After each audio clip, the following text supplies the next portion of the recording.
మా చైల్డ్కి ఆటిజం ఉంది మేడం, ఒక ప్లేస్లో చైల్డ్ కుదురుగా కూర్చుంటలేరు, మీరు చెప్తున్నారు ఫేస్ టు ఫేస్ ఉండండి, అవుల్ స్ట్రాటజీ చేయండి, ఎలా చేయం. సో హ్యానన్లో ఇంకేం చెప్తారంటే చైల్డ్ని డైలీ యాక్టివిటీస్లో మనం ఎప్పుడైనా చైల్డ్ని ఇన్వాల్వ్ చేసుకుంటే చైల్డ్తో కూర్చొని చెప్పే పని ఉండదు.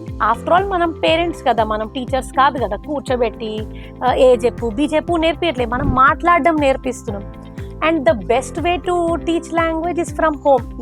ఇంట్లో ఉన్న వస్తువులతో మనం నేర్పించడం is the best way to teach language.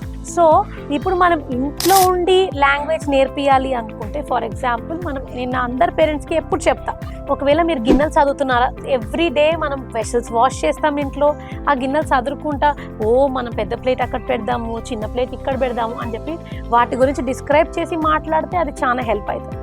Same thing మనం కూరగాయలు సదరడము, కూరగాయలు ఫ్రిడ్జ్ లోపల పెట్టడం, తీసుకురావడం, కట్ చేయడము, కుక్ చేయడం ఎవ్రీడే చేస్తాం. సో ఈ యాక్టివిటీస్లో ఇన్వాల్వ్ చేస్తే చైల్డ్కి ఒక చోట కూర్చొని లాంగ్ టైం అటెన్షన్ పెట్టే పని లేదు. రెండోది, ఈ యాక్టివిటీస్ చైల్డ్కి చాలా ఇంట్రెస్ట్.